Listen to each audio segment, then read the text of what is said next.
जय जगन्नाथ जय माँ लक्ष्मी। नीलचक्र केउं धातुरे तैयारी एवं पतितपावन बाना कहीं भक्त माने बांधती आमे से विषय जानिबा। एही वीडियोटी देखिया पूर्वरु आपण माने पूजा पाई कॉटन साड़ी धोती गामुछा साया ब्लाउज नाइट इत्यादि ए सबु किनिबाकू चाहुथिले कटक जगन्नाथ रोड पागड़ गारमेंटरू किणंतु। समस्त जिनिस सुविधा मूल्य पाई परिवे। आसंतु आमे नीलचक्र विषय जानिबा।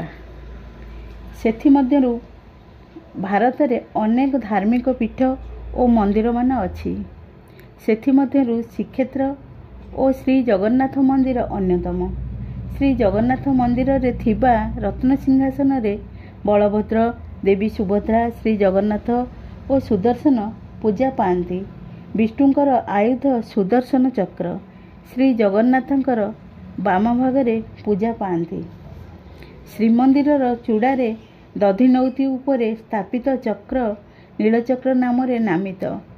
श्री जगन्नाथ को दर्शन करने आसुथिबा भक्त माने श्री क्षेत्रु बहु दूररू नीलचक्र को एवं पतितपावन बाना को दर्शन करी बहु आनंदित होइथांती। एही नीलचक्रटी अष्टधातुरे तैयारी। सेगुड़िक है लुहा तंभा सुना रूपा रंग दस्ता सीसा पारद एमिति एही धातुगुड़िक। आश्चर्यर कथा प्रत्येक दिन नीलचक्रर रंग परिवर्तन होता है। यह सकाळ समय संपूर्ण श्वेतवर्ण देखागला बेले खरा बढ़िबा संगे संगे यार रंग परिवर्तन घटी नीलरू नीलतर होता है। तेणु भक्तों आखिरे यह नीलचक्र। यही नीलचक्र और पतितपावन बाना श्रीमंदिर चूड़ारे दधिनौती उपरे थाए। यही नीलचक्र सुदर्शन प्रतीक।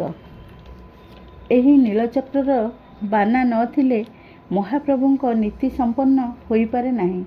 श्रीमंदिर रीति नीति सह एहार संपर्क अभिन्न।